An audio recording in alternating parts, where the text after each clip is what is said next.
ഹരിശ്രീ ഗണപതയേ നമ. അവിഘ്നമസ്തു. ഓം നമോ ഭഗവതേ വാസുദേവായ. ശ്രീകൃഷ്ണ പരമാത്മനേ നമ. രാമായ രാമഭദ്രായ രാമചന്ദ്രായ വേധസേ രഘുനാഥായ നാഥായ സീതായാം പതയേ നമ. എല്ലാ ഭക്തമക്കൾക്കും എൻ്റെ വിനിതമായ പ്രണാമം. എല്ലാവർക്കും ശാന്തിയും സമാധാനവും ഉണ്ടാകണമെന്ന് പ്രാർത്ഥിക്കുന്നു. അസുഖങ്ങളെല്ലാം മാറണം. എല്ലാ മക്കളെയും ഭഗവാനിൽ അർപ്പിക്കുന്നു. ഒന്ന് രണ്ട് മക്കൾ എന്നോട് കമൻസിൽ പറഞ്ഞു, പ്രാർത്ഥിക്കുമ്പോൾ കുറച്ചൊക്കെ ഭഗവാനിനോടുള്ള പ്രാർത്ഥന വരുമ്പോൾ ആനന്ദമൊക്കെ വരുന്നുണ്ടമ്മേ. ഒരു മകൾ പറഞ്ഞു, നാമം ചൊല്ലുമ്പോൾ അധികമായി കരച്ചിലുണ്ട്.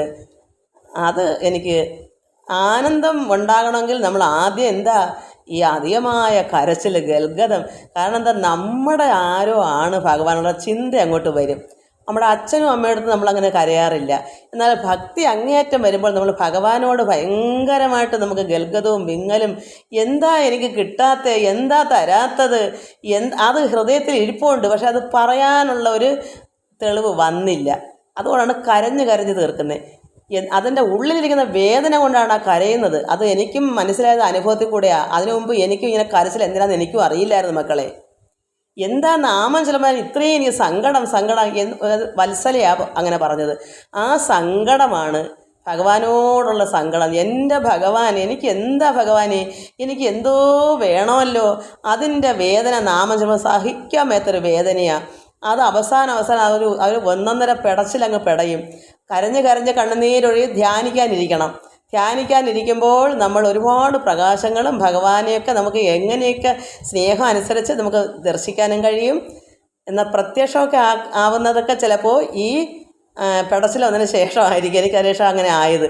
അതുകൊണ്ട് കിടന്ന് ഉരുണ്ടും നിലവിളിക്കുന്നൊരവസ്ഥ ഉണ്ടാകും. അങ്ങനെ വരുമ്പോഴാണ് ഭഗവാന്റെ കൃപയും ഭഗവാന്റെ ദർശനങ്ങളും പ്രത്യക്ഷമൊക്കെ ആകാനുള്ളൊരു വെമ്പൽ. നമുക്ക് അത്രമാത്രം ഒരു ഒരു വെള്ളം കുടിച്ച് ചാവാനുള്ളൊരു പിടച്ചിലാണോ എന്നും എനിക്ക് പറയാൻ അറിഞ്ഞുകൂടാ. അത് ഒരു നിവർത്തിയില്ലാത്തൊരു ഏങ്ങലാണ്. എന്തിനാണിങ്ങനെ ഏങ്ങുന്നത്? രാത്രിയിലൊക്കെ ഞാൻ ഭാഗമൊക്കെ വായിച്ചിട്ട് 1 മണി 2 മണിക്കൊക്കെ ഞാനിത് ഏങ്ങാൻ ഒരു നിർത്തില്ലാത്ത അങ്ങനെ ഒരു ഏങ്ങക്കോ. അത് ആരോടും എനിക്ക് പറഞ്ഞതിനൊരു വിഷമമില്ല. കാരണം എൻ്റെ മക്കളിത് മനസ്സിലാക്കണം. അത് നിസ്സാര കാര്യങ്ങളല്ല. ഇതെന്ന് പറയുന്ന ഒരു പ്രത്യേക ഒരു അനുഭൂതി നമുക്ക് ഉണ്ടാക്കി എടുക്കണമെങ്കിൽ അത് ഇങ്ങനെയൊക്കെ അനുഭവം എനിക്ക് ഉണ്ടായതുകൊണ്ട് ഞാൻ പറഞ്ഞു തരുക. എനിക്കിങ്ങനെ പറഞ്ഞു തരാൻ ആളില്ലായിരുന്നല്ലോ. ഞാൻ അനുഭവിച്ചതാണ്, എൻ്റെ അനുഭവമാണ്. അതുകൊണ്ട് അനുഭവത്തിൽ കൂടെ പറഞ്ഞു തരാനേ എനിക്ക് പറ്റൂ. എല്ലാവർക്കും അങ്ങനെ ആകണമെന്ന് എനിക്ക് അറിഞ്ഞും കൂടാ. അതുകൊണ്ട് അവരവരുടെ ഓരോ അനുഭവങ്ങൾ. കാരണം ഇങ്ങനെയൊക്കെ ഏങ്ങൊക്കെ ഉണ്ടെങ്കിൽ പേടിക്കണ്ടെന്ന് പറയുക. ഇതൊക്കെ ആദ്യ ലക്ഷണങ്ങളാണ് ഈ കരച്ചിൽ. നമ്മുടെ ഉടയവനോട് നമ്മൾ പറഞ്ഞ് കരഞ്ഞ് നാമം ചിലപ്പോൾ സങ്കടം, അത്രയും ഗൽഗത സങ്കടം നമ്മുടെ ഉടയനാണെന്നുള്ള ചിന്ത ഉള്ളിലുണ്ട്. അത് ഭഗവാൻ നമുക്കല്ല പിന്നെ ആർക്കാ കൊടുക്കുന്നത്? ആ കൃപ, അതാണ് അവിടെ ഉള്ളിലെ വേദന. എന്തോ ഒരു വേദനയാണ് അത്. ആ വേദന ഉണ്ടായാൽ ആ നിലവിളി അങ്ങനെ പോകട്ടെ മക്കളെ. ധ്യാനിക്കുകയൊക്കെ ചെയ്യൂ. കുറേ കഴിയട്ടെ. ഇങ്ങനെ പോയി വരുമ്പോൾ ചിലപ്പോൾ എല്ലാം പെട്ടെന്നായിരിക്കും. ചിലപ്പോൾ ഇങ്ങനെ പോകും, പെട്ടെന്നൊരു പിടപ്പുണ്ടാവും. ആ പിടപ്പിൽ എല്ലാം രണ്ടും സാധിക്കും. അതുകൊണ്ട് നമുക്ക് ഞാൻ അതൊന്ന് ചോദിച്ചത് എത്രത്തോളം ഉണ്ടെന്നറിയാൻ. പിന്നെയാണ് മക്കളെ ആനന്ദമൊക്കെ വരുന്നത്. ആനന്ദം വെച്ചാൽ നമുക്ക് പിന്നെ മറ്റ് ചിന്തകളൊന്നും ഇല്ലാത്തൊരവസ്ഥ നമുക്കുണ്ടാകുമ്പോൾ ഭഗവാൻ തന്നെയായിരിക്കും എപ്പോഴും. ആ കൃപയിലൂടെ നമ്മൾ പിന്നെ അനുഭവിക്കുന്ന ആ എല്ലാം ഭഗവാൻ എന്നുള്ളൊരു ചിന്ത.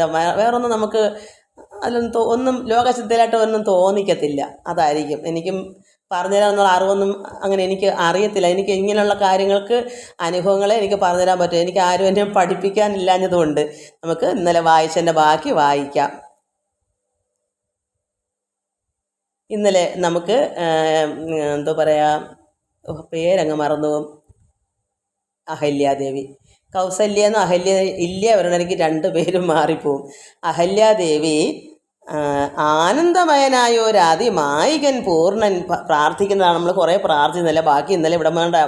ന്യൂനാതിരേക ശൂന അചലനല്ലോ ഭവാൻ ത്വൽപാദാംബുജ പാംസു പവിത്രാ ഭാഗീരഥി സർപ്പഭൂഷണ വിരിഞ്ചാദികൾ എല്ലാവരെയും ശുദ്ധമാക്കിയിടുന്നതും ത്വൽപ്രഭാവത്താലല്ലോ. ഭഗവാൻ ശ്രീരാമൻ്റെ പ്രഭാവത്തിലാണ്. ഭഗവാന്റെ ത്വൽപാദാംബുജ പാംസു, ഭഗവാന്റെ പാദത്തിലെ പൊടി കൊണ്ടാണ് ഇവിടെ പവിത്രമാക്കുന്നത്. ആരെ? ഭാഗീരഥി സർപ്പഭൂഷണൻ വിരിഞ്ചാദികൾ എല്ലാവരെയും ശുദ്ധമാക്കിയിടുന്നു. അതാ ശിവനെയും ബ്രഹ്മാവിനെയും ദേവിയൊക്കെ ഇങ്ങനെ ശുദ്ധമാക്കുന്നു ഭഗവാന്റെ ആ പാംസു ത്വൽ പ്രഭാവത്താലല്ലോ. സിദ്ധിച്ചേനല്ലോ ഞാനും ത്വൽ പാദസ്പർശം ഇപ്പോൾ സിദ്ധിച്ചു എനിക്കും ഭഗവാന്റെ പാദസ്പർശം. അങ്ങനെ അവരാനന്ദമായി അവർക്കും കിട്ടിയല്ലോ. പണ്ടു ഞാൻ ചെയ്ത പുണ്യം എന്തു വർണ്ണിപ്പതു വൈകുണ്ഠ. അതായത് ഞാൻ പണ്ട് എന്തോ സുഹൃതം ചെയ്തു, അതുകൊണ്ടാണല്ലോ വൈകുണ്ഠ ഭഗവാനെ ശ്രീരാമ. പണ്ടു ഞാൻ ചെയ്ത എന്ത് പുണ്യാണ് അത് വർണ്ണിപ്പത് വൈകുണ്ഠ. എനിക്കത് വർണ്ണിച്ചു തരൂ. ഞാൻ എന്താ മുമ്പ് ചെയ്ത പുണ്യം എന്താന്ന് അദ്ദേഹം അവർക്കും അറിയില്ല. അത്രത്തോളം എന്തോ പുണ്യം ചെയ്തില്ലെങ്കിൽ ഇങ്ങനെ ഭഗവാന്റെ ദർശനം, ഭഗവാന്റെ പാദസ്പർശം, ആ പാംസു അവർ ദർശിക്കാൻ പറ്റൂ? അവർക്കെന്നെ മനസ്സിലായി.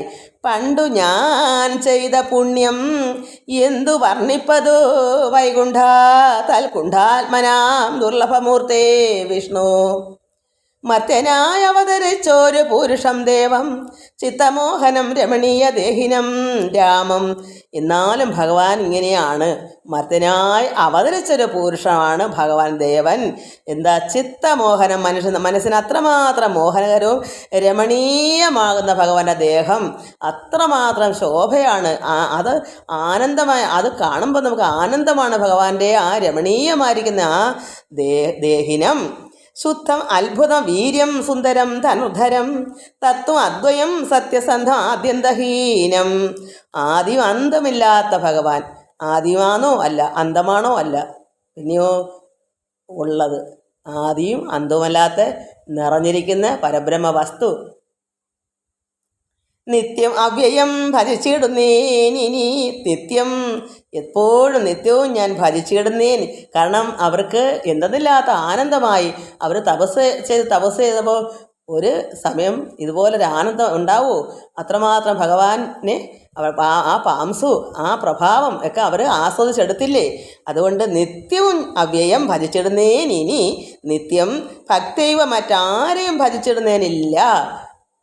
നമ്മൾ ഏകമായ പരമാത്മാവാണെന്ന് അറിഞ്ഞു കഴിഞ്ഞാൽ നമുക്ക് പിന്നെ ആരെ ഭജിക്കണം? കൃഷ്ണ എന്ന് പറഞ്ഞാലും രാമ എന്ന് പറഞ്ഞാലും ബുദ്ധ എന്ന് പറഞ്ഞാലും യേശു കർത്താവ് എന്ന് പറഞ്ഞാലും എല്ലാം പരമാത്മാവാണെങ്കിൽ പിന്നെ എന്നും എപ്പോഴും നിത്യവും ഭജിക്കേണ്ടുന്നത് ആ നിഷ്കള വസ്തു പരബ്രഹ്മത്തെ തന്നെയല്ലേ? അത് രാമാന്നോ ഗോവിന്ദാന്നോ എന്തോ പറഞ്ഞോളൂ. അപ്പോൾ നിത്യവും വേറാരും ലോകത്തില്ല ഭജിക്കാൻ. ആ ഈശ്വരനാകുന്ന ഏക പരബ്രഹ്മം മാത്രമേ ഉള്ളൂ.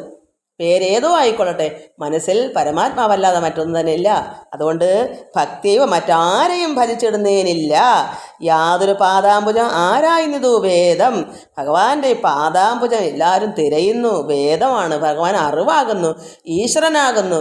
അതുകൊണ്ടല്ലേ വരുന്ന ഗുരുക്കന്മാരെല്ലാം, ഭൂമിയിൽ വരുന്നതെല്ലാം ഗുരു എന്ന് നമ്മൾ വിളിക്കുന്നത്. റബ്ബി, കർത്താവിനെ വിളിക്കുന്നത് റബ്ബി എന്നാണ്. ശിഷ്യന്മാർ ഗുരു എന്നാണ് വിളിക്കുക. ഇവിടെ അവതരിച്ചവരെല്ലാം ഗുരുക്കന്മാരാണ്.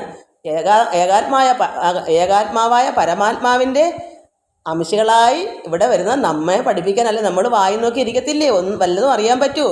വേദജ്ഞനല്ലേ ഭഗവാൻ. അത് നമുക്ക് പഠിപ്പിച്ച്, നമ്മളെ ആരെങ്കിലും പഠിപ്പിച്ച് തരണ്ടേ? എന്തെങ്കിലും അക്ഷരം നമുക്ക് പഠിക്കണമെങ്കിൽ നമുക്കും ആരെങ്കിലുമൊക്കെ വേണ്ടേ? അതിന് പരമാത്മാവ് ഓരോ അവതാരങ്ങളെടുത്ത് ഗുരുവായിട്ട് നിന്നുകൊണ്ട് നമ്മളെല്ലാം നമുക്ക് വേണമെങ്കിൽ, ആഗ്രഹിക്കുന്നെങ്കിൽ, അത്യാഗ്രഹം ഉണ്ടെങ്കിൽ, മുട്ടുവിന്നെങ്കിൽ നമ്മൾ മുട്ടിയാൽ അമൃതയും ഭഗവാൻ തുറക്കപ്പെടും. അന്വേഷിച്ചാൽ കണ്ടെത്തും. അതുകൊണ്ട് ഭക്തിവ മറ്റാരെയും ഭജിച്ചിടുന്നേനില്ല. യാതൊരു പാദാംബുജം ആരായിന്നിതു വേദം യാതൊരു നാഭി തന്നിലുണ്ടായി വിരിഞ്ചനും. ആ പരമാത്മാവിൻ്റെ നാഭിൽ നിന്നുണ്ടായി വിരിഞ്ചനും. യാതൊരു നാമം ജപിക്കുന്നിതു മഹാദേവൻ. ആരുടെ നാമ ഭഗവാൻ ജപിക്കുന്നേ? ഭഗവാൻ പരമാത്മാവാകുന്ന നാരായണൻ്റെ നാമം പരമേശ്വരൻ ജപിക്കുന്നു. ചേതസാ തൽ സ്വാമിയെ ഞാൻ നിത്യം വണങ്ങുന്നേൻ. അങ്ങനെ എല്ലാവരും ഭജിക്കുന്നു. ആരെയാ? മഹാദേവനും പോലും ഭജിക്കുന്നു. അപ്പോൾ പിന്നെ ആ ഭഗവാനെ ചേതസാ, അങ്ങനെയുള്ള ആ സ്വാമിയെ ഞാനും നിത്യവും വണങ്ങുന്നു. നമ്മൾ ഓരോരുത്തരും അങ്ങനെ പ്രാർത്ഥിക്കണം. നമ്മളെപ്പോഴും ഭഗവാനെ വണങ്ങി പ്രാർത്ഥിക്കണം. നാരദ മുനീന്ദ്രനും ചന്ദ്രശേഖരൻ താനും ഭാരതീ രമണനും ഭാരതീ ദേവി താനും ബ്രഹ്മലോകത്തിങ്കിൽ നിന്ന് അന്വഹം കീർത്തിക്കുന്നു. അവരൊക്കെ ബ്രഹ്മലോകത്ത് സത്യലോകത്തിൽ നിന്ന് കീർത്തിക്കുന്നു. നമുക്കെന്താ കീർത്തിക്കാൻ പറ്റാത്തത്? അവരവിടെ ഇരുന്ന് കീർത്തിക്കുന്നു, നമ്മളിവിടെ ഭൂമിയിലിരുന്ന് കീർത്തിക്കണം. ഭഗവാനെ മഹത്വപ്പെടുത്തണം, സുവിശേഷം പറയണം. സുവിശേഷം എന്ന് പറഞ്ഞാൽ ഭഗവത് കഥകൾ അറിയാമത്ര പറഞ്ഞു കൊടുക്കുകയും മറ്റുള്ളവർ പറഞ്ഞ് നമ്മൾ കേൾക്കുകയും നമ്മൾക്ക് അറിവുണ്ടാവുകയും നമുക്കുണ്ടെങ്കിലുള്ള അറിവ് മറ്റുള്ളവർ കൊടുക്കുകയും പങ്കിട്ട് മേടിക്കുകയും കൊടുക്കുകയും ചെയ്യണം. അപ്പോഴാണ് ഭഗവാനെ നമ്മൾ കീർത്തിക്കുന്നതായി തീരുന്നത്. ഇതുപോലെ എന്തെങ്കിലുമൊക്കെ അറിയാവുന്ന എന്തെങ്കിലും ഉണ്ടെങ്കിൽ മറ്റുള്ളവർ കൊടുക്കുമ്പോഴാണ് നമ്മൾ ഭഗവാനെ കീർത്തിക്കുന്നത്. അതെന്തൊരാനന്ദമാ! ഭഗവാൻ എന്തൊരിഷ്ടമാ! എന്താ ബ്രഹ്മാവും അവരൊക്കെ അവിടെ ഇരുന്ന് കീർത്തിക്കുന്നു. പിന്നെ എന്തുകൊണ്ട് നമുക്ക് കീർത്തിച്ചുകൂടാ? നമ്മൾ ഈ ലോകത്ത് നമുക്ക് വേണ്ടി ഭഗവാൻ ഇതെല്ലാം തന്നു. നമ്മൾ വയറ് നിറച്ച് ഭക്ഷണം കഴിക്കുന്നത് എവിടെ നിന്ന് കിട്ടുന്നു? ഈശ്വരൻ പ്രപഞ്ചം ഉണ്ടാക്കി നമ്മളെ സൃഷ്ടിച്ചു, നമുക്ക് വേണ്ടുന്ന ആഹാരങ്ങളെല്ലാം തന്നു. നമ്മൾ എന്തുകൊണ്ട് കീർത്തിക്കുന്നില്ല? ഈശ്വരനെ കീർത്തിക്കാത്ത എന്താ? എല്ലാവരും വിശപ്പിന് ആഹാരം കഴിക്കുന്നെങ്കിൽ ഒരാളോ രണ്ടുപേരോ പ്രാർത്ഥിച്ചാൽ മതിയോ? ഭഗവാനെ കീർത്തിച്ചാൽ മതിയോ? സർവ്വപേരുടെയും വിശപ്പടക്കുന്നത് ഈശ്വരനാണെങ്കിൽ ഈശ്വരനെ എല്ലാവരും കീർത്തിക്കണ്ടേ? നമുക്കിതൊക്കെ തരുന്നു, ഭഗവാന് നന്ദി കൊടുക്കണ്ടേ? എന്തെല്ലാം നമുക്ക് വേണ്ടെന്ന് തരുന്നു. നമ്മുടെ കൈക്കും കാലിനും കേടില്ല, കേടുള്ളവർ പോലും പ്രാർത്ഥിക്കുന്നു. പിന്നെ എന്തുകൊണ്ട് സർവ്വസുഖങ്ങളുമുള്ള നമ്മൾ പ്രാർത്ഥിക്കുകയും കീർത്തിക്കുകയും ചെയ്യുന്നില്ല ഈശ്വരനെ? അതുകൊണ്ട് ഇവിടെ പറയുന്നു, ബ്രഹ്മലോകത്തിങ്കിൽ നിന്ന് അന്വഹം കീർത്തിക്കുന്നു. കൽമഷഹരം രാമചരിതം രസായനം. നമ്മുടെ പാപങ്ങൾ പോകാനെങ്കിൽ നമ്മൾ പ്രാർത്ഥിക്കൂ, കീർത്തിക്കൂ. ഇതെല്ലാം അടുത്ത് അനുഭവിക്കുന്നതുകൊണ്ട് വേണ്ടാന്ന് വയ്ക്കാം. നമ്മളെ സൃഷ്ടിച്ചതുകൊണ്ട് നമുക്ക് ഇതൊക്കെ അടുത്ത് കഴിക്കുന്നു. പക്ഷെ നമുക്ക് പാപങ്ങളുണ്ട് നമ്മുടെ ഹൃദയത്തിൽ. നമ്മുടെ ആ ഹൃദയത്തിൽ മലിനമുണ്ട്, കൽമഷമുണ്ട്. ഈ കൽമഷത്തിനെ ഹരിക്കുക, പോക്കുക. അതിന് രാമചരിതം രസായനം. ഇവിടെ രാമചരിതം എന്ന് പറയുമ്പോൾ രാമ എന്ന് പറയുന്നത് എന്താ? രാമ എന്ന് പറഞ്ഞാൽ മാറ്റി പ്രകാശം ഉദിപ്പിക്കുന്നതാണ് രാമ എന്ന് പറയുന്നത്. അത് കൃഷ്ണചരിതമായാലും രാമചരിതമായാലും ചരിതം തന്നെയാണ്. അവിടെ രാ എന്നുള്ളത് ഇരുട്ടിനെ മാറ്റി ശുദ്ധീകരിക്കുന്നു, ഹൃദയം വെടുപ്പാക്കുന്നു. അതാണ് രാമചരിതം. അത് ഭഗവാന്റെ ചരിതം, ലോകപിതാവായിരിക്കുന്ന തമ്പുരാൻ്റെ ചരിതം. അത് നമ്മൾ ഇന്ന രൂപമെന്നോ ഇന്ന പേരോ എന്നില്ല. എല്ലാം രാമചരിതം, എല്ലാം പരമാത്മാവിൻ്റെ ചരിതം തന്നെയാണ്. അതുകൊണ്ട് കൽമഷഹരം രാമചരിതം രസായനം. കാമരാഗാദികൾ തീർന്ന ആനന്ദം വരുവാനായി നമ്മുടെ ഉള്ളിലെ കാമരാഗാദികളായിരിക്കുന്ന ദുഷ്ചിന്തകളും ആ കൽമഷം അത് പോക്കി നമുക്ക് ആനന്ദം വരുവണം. നമുക്ക് ആനന്ദം ഉണ്ടാകണോ? എല്ലാവരും പറയുമല്ലേ, എനിക്കും വേണം ആനന്ദം, എനിക്കും ഭഗവാൻ ഭക്തി വർദ്ധിക്കണം. പക്ഷെ ഇതൊന്നും കളയാൻ വയ്യ. ഈ ലോക ചിന്ത കളയാൻ വയ്യ. കളയാന്ന് വെച്ചാൽ എന്താണ്? തള്ളിക്കളഞ്ഞങ്ങ് ഇല്ലാതാക്കണമെന്നല്ല. അത് ഉള്ളിൽ നിന്നൊന്ന് മാറ്റിയിട്ട് ഉള്ളിലേക്ക് എന്ത് ചെയ്യണം? ഈശ്വരൻ്റെ ആരാധനകൾ, ഭഗവാന്റെ ചരിത്രങ്ങൾ അത് കേട്ട് ആസ്വദിക്കണം. കന്നുകാലികൾ അയവറക്കും. പുല്ല് പെട്ടെന്ന് തിന്നിട്ട് പതുക്കെ ഒരു സ്ഥലത്ത് വരുന്ന അയവറക്കുന്നത് പോലെ നമ്മൾ എന്ത് കേട്ടാലും അത് മനനം ചെയ്യണം. രാത്രി കിടക്കാൻ നേരത്തും ഭഗവാനെ ഇന്ന് രാമായണം ഇങ്ങനെ ഞാൻ വായിച്ചു, അത് ഇന്നതൊക്കെയാണ് അതിൽ പറഞ്ഞത്, അതെന്ത് നല്ല കാര്യങ്ങളാണ്. അഹല്യാദേവി എന്ത് പരിശുദ്ധിയായി, അവർക്ക് ആനന്ദം കിട്ടിയല്ലോ, ഭഗവാന്റെ പാദത്തിലെ പാംസും അവർക്ക് കിട്ടി, ഭഗവാനെ എനിക്കും കിട്ടണേ എന്ന് നമ്മൾ മനനം ചെയ്യാത്തതെന്താ? നമ്മൾ ആഹാരം കഴിച്ചിട്ട് പോയി കിടക്കുമ്പോൾ നമ്മൾ എന്താ മനനം ചെയ്യുന്നേ? ഈ ലോകത്തിലെ മറ്റ് ചിന്തകളായിരിക്കും.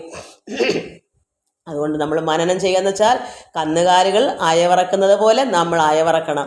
അപ്പോഴാണ് ഭക്തി വർദ്ധിക്കുകയും ഏത് സമയവും ഭഗവാനുള്ള ചിന്ത ഉണ്ടെങ്കിൽ കണിശമായിട്ടും മക്കളെ വത്സലേ രാധേ ഭഗവാന്റെ കൃപ കിട്ടിയിരിക്കും. അതുകൊണ്ട് കാമരാഗാദികൾ തീർന്ന ആനന്ദം വരുവാനായി രാമദേവനെ ഞാനും ശരണം പ്രാപിക്കുന്നേൻ. നമുക്ക് ഓരോരുത്തർക്കും ഇങ്ങനെ നമ്മുടെ ഉള്ളിലെ അഴുക്കിനെ മാറ്റാൻ ശരണം പ്രാപിക്കുന്നേൻ. ആദ്യൻ അദ്വയൻ ഏകൻ അവ്യക്തൻ അനാകുലൻ. ആദിയാണ്, അദ്വയനാണ്, ഏകനാണ്, ആദി നായകനാണ്, പിന്നെ ഏകനാണ്, അനേകനുമാണ്. ഈശ്വരൻ അനേകനാണ്. എങ്ങനെ അനേകനായത്? ഈശ്വരൻ ഏകനാണ്. അദ്വൈനം എന്ന് വെച്ചാൽ ഏകനാണ്, ആദിനായകനാണ്. എന്നാലും ഇവിടെ അനേകനെന്നും പറയുന്നു. അപ്പം ഈ അനേകൻ എന്ന് പറയുമ്പോൾ നമ്മൾ അതിനെ അർത്ഥം ഒന്ന് എടുക്കേണ്ടത് എന്താ അനേകൻ എന്ന്? പരമാത്മാവ് അനേകമുണ്ടോ? നമ്മളെല്ലാവരും കൂടി ചേർന്നാണ് ഈശ്വരൻ. അപ്പോൾ അത് അനേകമല്ലേ? പരമാത്മാവ് നിഷ്കള വസ്തു പരബ്രഹ്മം തന്നെയാണ്. പക്ഷെ ബ്രഹ്മ വിഷ്ണു മഹേശ്വരൻ എന്താ പറയുക? അതാണല്ലോ, പരമാത്മാവാണല്ലോ. ബ്രഹ്മാവെന്നും പറയുന്നു, വിഷ്ണു എന്നും പറയുന്നു, ശിവനെന്നും പറയുന്നു. അവിടെ അഖണ്ഡനാണോ? അല്ല, അഖണ്ഡനാണ്. അവിടെ ഖണ്ഡിക്കപ്പെടുന്നില്ല, മുറിച്ച് മാറ്റുന്നില്ല. കുറച്ച് എന്നാ വിഷ്ണു പിടിച്ചോ, കുറച്ച് ബ്രഹ്മാവ് പിടിച്ചോ. ബ്രഹ്മസ്വരൂപമായിരിക്കുന്ന പരമാത്മനെ ഓരോ ഖണ്ഡ അങ്ങോട്ട് മൂന്നായിട്ട് മുറിച്ച് അവർക്ക് കൊടുത്തതല്ല. അതെല്ലാം ഏകനെ തന്നെയാണ് പറയുന്നത്. ആ ഓരോ സൃഷ്ടി വരുമ്പോൾ അവിടെ ബ്രഹ്മാവെന്ന് നമ്മൾ പറയുന്നു. അതിനെ സംഹരിക്കുമ്പോൾ ശിവനെന്ന് പറയുന്നു ആ ബ്രഹ്മാവിനെ തന്നെ, അല്ല ആ പരമാത്മാവിനെ തന്നെ. ആ എല്ലാത്തിനെയും നമ്മളെ രക്ഷിക്കുന്നത് എല്ലാം തന്ന് നമുക്ക് ജീവൻ ആഹാരങ്ങളെല്ലാം തന്ന് സംരക്ഷിക്കുന്നു, അത് മഹാവിഷ്ണു. അതും ആ പരമാത്മാവ് ആ നിഷ്കളമൂർത്തി തന്നെയാണ്. അവിടെ എങ്ങും ഖണ്ഡിക്കപ്പെടുന്നില്ല, അഖണ്ഡനായിട്ട് തന്നെ നിൽക്കുന്നു. ആ അഖണ്ഡൻ തന്നെയാണ് നമ്മളെല്ലാവരും. നമുക്ക് അല്പാൽപ്പേ ഉള്ളെന്നേ ഉള്ളൂ. അപ്പോൾ പരമാത്മാവ് ഏകനാണെന്ന് നമ്മൾ പറയുന്നു, അനേകനുമാണ്. അപ്പോൾ നമ്മളെല്ലാവരും കൂടി ചേർന്നതാണ്. നമ്മളെന്ന് വെച്ചാൽ ഈ സർവ്വ ജീവജാലങ്ങളും എല്ലാം അതിലുൾപ്പെടും. അതുകൊണ്ടാണ് ഇവിടെ പറയുന്നത് അദ്വയൻ വെച്ചാൽ ഏകൻ, ദ്വയം എന്ന് വെച്ചാൽ രണ്ടെന്ന അർത്ഥം. ഭഗവാൻ രണ്ടല്ല, ഏകനാണ്. എന്നാൽ രണ്ടെന്ന് പറയുന്നത് എങ്ങനെയാണ്? രണ്ടുണ്ടോ? അപ്പോൾ അനേകം എന്ന് പറയുമ്പോൾ എന്താ വരുന്നേ? ആ പരമാത്മാവ് നമ്മളെല്ലാത്തിലും വസിക്കുന്നുണ്ട്. നമ്മളെല്ലാവരും ആ പരമാത്മാവായതുകൊണ്ട് അനേകൻ എന്ന് പറയുന്നത്. അപ്പോൾ അദ്വയൻ ഏകൻ, അദ്വയൻ അനേകൻ, അവ്യക്തൻ, അനാകുലൻ, വേദനൽ ആരാലും എന്നാലും വേദാന്ത വേദ്യൻ. ഇങ്ങനെയുള്ള പരമാത്മാവിനെ ആർക്കും അറിയാൻ പറ്റുകയില്ല. എന്നാലോ വേദാന്ത വേദ്യനാണ്, വേദാന്തത്താൽ അറിയാവുന്നവൻ. നമുക്ക് വേദാന്തം പഠിച്ചൊക്കെ വരുമ്പോൾ നമുക്ക് ഈ ഭഗവാനെ അറിയാൻ പറ്റും. അതാ വേദാന്ത വേദിച്ചാൽ അങ്ങനെ അറിവ് നമുക്ക് വർദ്ധിച്ച് വരുമ്പോൾ അല്പം ഇങ്ങനെയൊക്കെ ഒന്ന് കുറച്ച് പഠിച്ച് വരുമ്പോൾ നമ്മൾ മനസ്സിലാക്കും പരമാത്മാവ് ഇങ്ങനെയാണ്, അങ്ങനെയാണ്, നമ്മളെല്ലാം അതിലുള്ളതാണ്. ഒന്നിനെയും മാറ്റി നിർത്തേണ്ട, സർവ്വഭൂമിയിലുള്ള സർവ്വ അണുതൊട്ട് ബ്രഹ്മാവ് വരെയും പരമാത്മാവാണെന്ന് നമുക്ക് ചിന്തിക്കാനുള്ള കുഞ്ഞു അറിവുകളൊക്കെ 1ാം ക്ലാസ്സൊക്കെ പഠിക്കുന്ന പോലെ നമുക്ക് പഠിക്കാൻ പറയാം. അതുകൊണ്ട് പരമൻ, പരാപരൻ, പരമാത്മാവ്, പരബ്രഹ്മാഖ്യൻ, പരമാനന്ദമൂർത്തിനാഥൻ ഭഗവാൻ. ഇതൊക്കെയാണ് പരമൻ. അത് ഈ പരത്തിൻ്റെ, അതായത് ഈ ലോകത്തിൻ്റെ പരമൻ, പരാപരൻ പരമാത്മാവ്, പരബ്രഹ്മാഖ്യൻ, ആനന്ദമൂർത്തിനാഥൻ. എല്ലാവർക്കും ആനന്ദം കൊടുക്കുന്ന ഭഗവാൻ.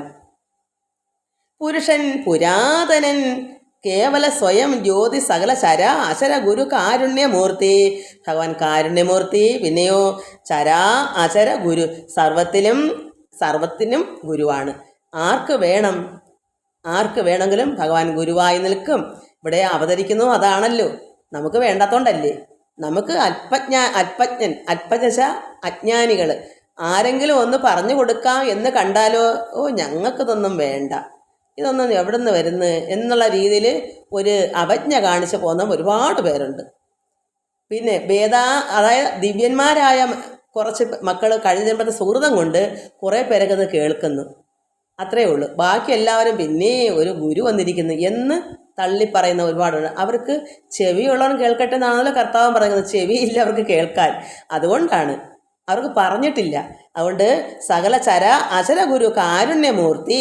അപ്പോൾ എന്താ ഭഗവാൻ കാരുണ്യമൂർത്തിയായിട്ടാണ് ഇവിടെ അവതരിച്ചത്. എന്തിനാ?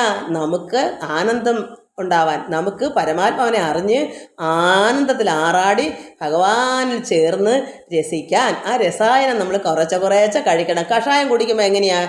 രോഗം മാറിയിട്ട് നമ്മൾ കിടന്ന് വലഞ്ഞ് അസുഖം പിടിച്ച് കിടക്കുമ്പോൾ നമ്മൾ കുറേ കഷായങ്ങൾ കുടിക്കും. ഇപ്പം എനിക്ക് നല്ലൊരു ഉന്മേഷം വന്ന്, ഇപ്പം സന്തോഷമായി, ഇപ്പം ആനന്ദം ഉണ്ടാകും നമ്മൾ പറയത്തില്ലേ, സന്തോഷം.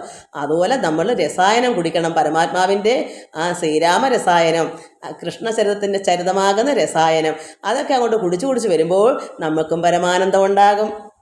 അതുകൊണ്ട് സകല അചര ഗുരു കാരുണ്യമൂർത്തി ഭുവന മനോഹരമായൊരു രൂപം കൊണ്ട് ഈ ഭുവനത്തിൽ മനോഹരമായൊരു രൂപത്തിൽ വന്നു ശ്രീരാമൻ. ഭുവനത്തെങ്കിൽ അനുഗ്രഹത്തെ വരുത്തുവാൻ. നമുക്കെല്ലാം ഭഗവാൻ എന്തിനാ വന്നത് ഇവിടെ ഭൂമിയിൽ? ഭഗവാൻ പരമാത്മാവിന് മറ്റു തൊഴിലൊന്നും ഇല്ലായിരുന്നോ? എന്തിനാ ഇവിടെ വന്ന് രൂപം എടുത്തത്? അപ്പോൾ അതെന്തിനാ നമ്മൾ മനസ്സിലാക്കണം. നമുക്കെല്ലാം എന്താ ഭുവനത്തെങ്കിലും നമ്മൾ എപ്പോഴും തിന്നും കുടിച്ചിരുന്നിട്ട് എന്തെങ്കിലും ഒരു ഒരു സ്നേഹമോ ഈ മനുഷ്യർക്കൊന്നും കൊള്ളത്തില്ല. എല്ലാവരും അവരവരുടെ കാര്യസാധനത്തിന് വേണ്ടി സ്നേഹിക്കുന്നതേ ഉള്ളൂ. അമ്മയായാലും മക്കളായാലും എല്ലാം അങ്ങനെയാണ്. 10 ദിവസം വീണ് കിടക്കുമ്പോൾ അവരും മടുക്കും, എല്ലാവരും മടുക്കും. അവിടെ ഭഗവാൻ അന്നേരം അറിയാം ഇവിടെ എല്ലാം ബുദ്ധിമുട്ടും, നമ്മളെല്ലാവർക്കും വിഷമം ഉണ്ടാവും. അപ്പോൾ ഒന്ന് ആനന്ദിക്കണമെങ്കിൽ ഭഗവാൻ തന്നെ വേണം. ഭഗവാന് മാത്രമേ മടുക്കാതുള്ളൂ. അതുകൊണ്ട് ഭുവനത്തെങ്കിൽ അനുഗ്രഹത്തെ വരുത്തുവാനാണ് ഭഗവാൻ വന്നത്. എന്നാലും നമ്മളെല്ലാം മടുത്ത് ജീവിതം കുട്ടിച്ചോറായി പോകുന്നത് പോലെ ആയിപ്പോകും. ഞാനിന്ന് എത്ര നാളുകൊണ്ട് ആനന്ദിക്കുക, എനിക്ക് ഒറ്റയ്ക്കോട്ട് നിൽക്കുന്നത് കൊണ്ട് വല്ല ബുദ്ധിമുട്ടുണ്ടോ, എന്തെങ്കിലും വിഷമമുണ്ടോ, എൻ്റെ മക്കളോട് പോകണം തോന്നുന്നുണ്ടോ? ഒന്നുമില്ല. എന്താ കാരണം? അതിനേക്കാൾ പരമസുഖം എനിക്ക് ഇതാണ്. എന്താ കാരണം? നമ്മുടെ പരമാത്മാവിൻ്റെ കൂടെ നമ്മൾ നിൽക്കുന്നത്. ആനന്ദപ്രിയനാണ്. നമ്മുടെ അങ്ങോട്ടും ഇങ്ങോട്ടും ആനന്ദം കൊള്ളുക. ഈശ്വരനും എന്നോട് ഒപ്പമുണ്ട്, ഞാൻ ഈശ്വരനോടൊപ്പം ഉണ്ട്.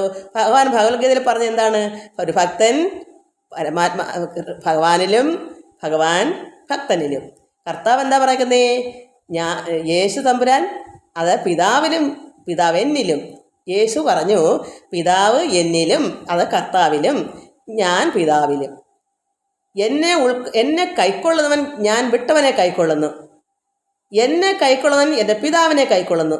കർത്താവായ യേശു തമ്പുരാനെ ആര് പറയുന്നത് കേട്ട് കൈക്കൊള്ളുന്നു? എന്തെങ്കിലും കർത്താവ് പറഞ്ഞെന്നെങ്കിൽ നമ്മളത് കേട്ട് കൈക്കൊള്ളുന്നെങ്കിൽ ആരെ കൈക്കൊള്ളുന്നു? കർത്താവിനെ കൈക്കൊള്ളുന്നു അല്ല. കർത്താവ് പറഞ്ഞ പിതാവിനെ കൈക്കൊള്ളുന്നു.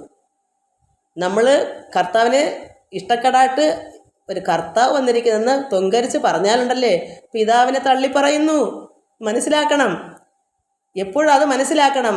നമ്മൾ പിതാവിനെ കൈക്കൊള്ളുന്നെങ്കിൽ പിതാവ് വിട്ട് ഒരു ഗുരുവിനെ, ആരോ ആയിക്കോട്ടെ, കർത്താവോ അല്ലെങ്കിൽ മറ്റോ ആരോ ആയിക്കോട്ടെ, അവർ പറയുന്ന വേദവാക്യങ്ങൾ എവിടെ നിന്ന് വന്നേക്കുന്നു? പിതാവ് വിട്ടതാണ്. ആ വാക്കിനെ ഇഷ്ടക്കേടായി അത് കേൾക്കാതെയും വേണ്ടാതെയും വെച്ചാൽ ആര് പറഞ്ഞതിനെ ധിക്കരിക്കുന്നു? ആ പിതാവിനെ നമ്മൾ ധിക്കരിക്കുന്നു. അതുകൊണ്ട് പുത്രനെ കൈക്കൊള്ളുന്നവൻ പിതാവിനെ കൈക്കൊള്ളുന്നു. പിതാവ് വിട്ട ശിഷ്യന്മാരെ നമ്മൾ കൈക്കൊണ്ടാൽ ആ കർത്താവിനെ നമ്മൾ കൈക്കൊള്ളുന്നു. ഇതൊക്കെ നല്ല കാര്യങ്ങളാണെന്ന് എനിക്കറിയാം. അതുകൊണ്ട് എനിക്ക് തുറന്നു തന്നെ പറയാൻ ഒരു ഭയവുമില്ല. പരമാത്മാവ് ഏകനാണ്. അദ്ദേഹം ആ പരമാത്മാവ് തന്നെയാണ് ഇവിടെ നമുക്ക് വേണ്ടി. ശ്രീരാമൻ നമുക്ക് വേണ്ടി, കൃഷ്ണൻ നമുക്ക് വേണ്ടി, അങ്ങനെ ഓരോ ഗുരുക്കന്മാരും നമുക്ക് വേണ്ടിയാണ് വന്നേക്കുന്നത്. ഇവിടെ ഭുവന മനോഹരമായൊരു രൂപം പൂണ്ട് ഭുവനത്തിങ്കൽ അനുഗ്രഹത്തെ വരുത്തുവാൻ.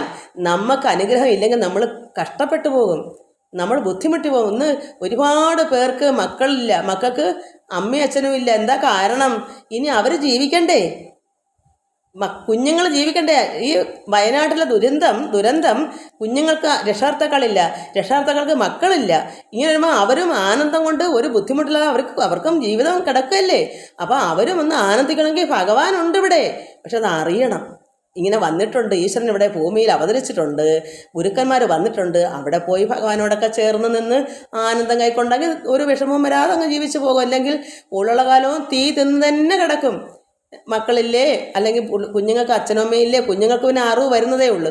ഇങ്ങനെ നമുക്ക് വേണ്ടി തന്നെയാണ്, പല രീതിയിലാണ് നമ്മൾ. ഓരോ മനുഷ്യർക്കും ഒരു ദുഃഖമെങ്കിൽ മറ്റൊരു വേറൊരു ദുഃഖമായിരിക്കും. ഈ ദുഃഖത്തിൽ നിന്നെല്ലാം നമ്മൾ കരകയറാനാണ് ഈശ്വരനുടെ കൂടെ അവതരിച്ച് നമുക്ക് വേണ്ടുന്ന ഉപദേശങ്ങൾ തരുന്നത്.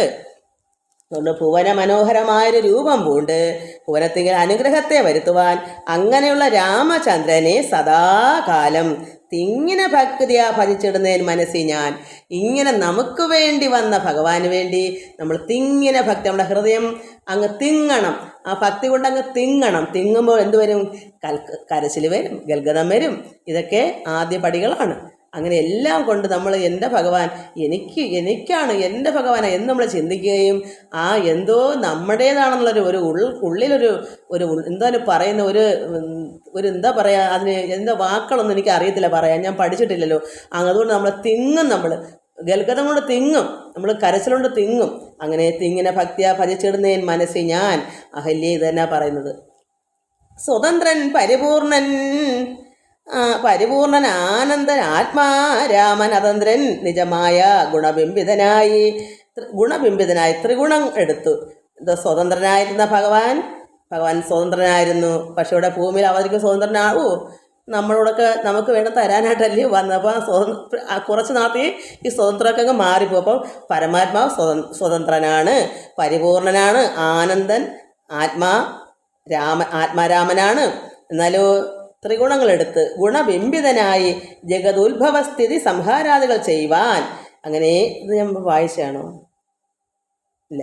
അപ്പോൾ ജഗത്തിൽ ഉത്ഭവത്തിനും സൃഷ്ടിക്കാനും രക്ഷിക്കാനും സംഹരിക്കാനുമായി അഖണ്ഡൻ ബ്രഹ്മ വിഷ്ണു രുദ്രനാമങ്ങൾ പൂണ്ട് ഭേദരൂപങ്ങൾ കൈക്കൊണ്ടൊരു നിർഗുണമൂർത്തി വേദാന്ത വേദ്യൻ മമ ചേതസി വസിക്കണം. അങ്ങനെയുള്ള വേദാന്ത വേദ്യനായിരിക്കുന്ന ഭഗവാൻ എൻ്റെ ഉള്ളിൽ വസിക്കണം, എൻ്റെ മനസ്സിൽ വസിക്കണം. അഹല്യ പറയുന്നു അഖണ്ഡനാണ്, പക്ഷേ ബ്രഹ്മ വിഷ്ണു രുദ്രനാമങ്ങൾ പൂണ്ട് ആ അഖണ്ഡനായിരിക്കുന്നത് അത് ഖണ്ഡിക്കപ്പെടാത്തവനാണ് പരമാത്മാവ്. രാമ രാഘവ പാദപങ്കജം നമോസ്തുതേ ശ്രീമയം ശ്രീദേവി പാണിദ്വയ പത്മാർച്ചിതം. അതായത് രാമ രാഘവ അങ്ങയുടെ പാദപങ്കജം നമിക്കുന്നു. അഹല്യ പ്രാർത്ഥിച്ചിട്ട് ശ്രീമയം ശ്രീദേവി അതായത് ശ്രീ മഹാലക്ഷ്മി പാണിദ്വയ പത്മാർച്ചിതം കരങ്ങളാകുന്ന പത്മങ്ങൾ കൊണ്ട് എപ്പോഴും ഭഗവാൻ നാരായണനെ അർച്ചിക്കുന്നു. ആരാ? ദേവി മഹാലക്ഷ്മി വൈകുണ്ഠവാസി ഭഗവാൻ നാരായണനെ ദേവി പാണി കരങ്ങളാൽ അത് പങ്കജം പോലത്തെ കരങ്ങൾ കൊണ്ട് എപ്പോഴും ഭഗവാനെ അർച്ചിക്കുന്നു. മാനഹീനന്മാരാം ദിവ്യന്മാരാൽ അനുധേയം. മാനഹീനന്മാരാണ്, മാനം ഇല്ലാത്തവർ. മാനാപമാനം ഒരു ദിവ്യാത്മാക്കൾക്ക് ഉണ്ടാവില്ല. നമ്മൾ ഈ ലോകചിന്തയിൽ വസിക്കുന്നതുകൊണ്ടാണ് നമുക്കൊക്കെ മാനം എന്ന് പറഞ്ഞ് നടക്കും. എന്നെ ഒരാൾ പള്ളു പറഞ്ഞ് എൻ്റെ മാനം പോയി, ഞാനിന്ന് ചുവനേരെ ഒരുങ്ങി നടന്നില്ല, എൻ്റെ മാനം വലരും. ഇങ്ങനെയുള്ള ചിന്താഗതികളാണ് നമുക്ക് എല്ലാവർക്കും. ആരെയും ഒന്ന് മിണ്ടിപ്പോയാൽ മാനക്കേട്. അങ്ങനെ ഇവിടെ ദിവ്യന്മാരായിട്ടുള്ളവരാണ് ഭഗവാനെ ധ്യാനിക്കുന്നത്. എന്താ? മാനഹീനന്മാരാ. അതിനാണ് ദേഹാഭിമാനമൊന്നും ഒരു ദിവ്യനില്ല. ദേഹാഭിമാനമൊക്കെ പോയിട്ട് അതാ മാനഹീനം, ഇല്ലായ്മ, മാനമില്ല. അവരേത് രൂപത്തിലും അവർ വൃത്തിയുള്ള വസ്ത്രമൊക്കെ ഉടുത്തോണ്ട് പോകും. പക്ഷെ അവർ ഇന്നതേ ഉടുക്കൂ, ഞാൻ ഇന്നതേ കഴിക്കൂ, ഇങ്ങനെ പറയൂ, അങ്ങനെ എന്നെ എന്തെങ്കിലും ഒരാളൊന്ന് ഒരു പള്ളു പറഞ്ഞാലും ആ ഒരു ദിവ്യന് ഒന്നും തോന്നത്തില്ല, സമദൃഷ്ടിയായിരിക്കും. ആരെന്ത് പറഞ്ഞാലും സമചിത്തതയും സമദൃഷ്ടിയായിരിക്കും. അതാണ് ദിവ്യൻ എന്ന് പറയുന്നത്. അവർക്കൊരു മാനക്കേടും ഇല്ല. അതുകൊണ്ട് മാനഹീനന്മാരാ ദിവ്യന്മാരാൽ അനുധേയം. അതുകൊണ്ട് ദിവ്യന്മാരായ മനുഷ്യരാണ് ഭഗവാനെ ധ്യാനിക്കപ്പെടുന്നത്. അപ്പോൾ മാനഹീനന്മാരാം ദിവ്യന്മാരാൽ അനുധേയം. മാനാർത്ഥ മൂന്ന് ലോകങ്ങളും ആക്രാന്ത ജഗത്രയം. 3 അടി കൊണ്ട് ഭഗവാൻ പരമാത്മാവായ ഈ വാമനനായിട്ട് വന്ന ഭഗവാൻ 3 അടിയോളം കൊണ്ട് 3 ലോകം അളന്ന ഭഗവാൻ. മാനാർത്ഥം 3 ആക്രാന്ത ജഗത്രയം. ബ്രഹ്മാവിൻ കരങ്ങളാൽ ക്ഷാളിതം പത്മോപമം നിർമ്മലം ശംഖചക്രകുലിശ മത്സ്യാങ്കിതം മന്മനോ നികേതനം കൽമഷ വിനാശനം നിർമ്മലനാത്മാനം പരമാസ്പദം നമോസ്തുതേ. എല്ലാവർക്കും നമസ്കാരം. സമയം പോയതുകൊണ്ട് പെട്ടെന്ന് തീർത്ത് നമുക്ക് അടുത്ത ദിവസം ഇവിടെ ചേർത്ത് വായിക്കാം. എല്ലാവർക്കും നമസ്കാരം. ഓം ലോകാ സമസ്ത സുഖിനോ ഭവന്തു. ഹരി ഓം ഹരി ഓം ഹരി ഓം.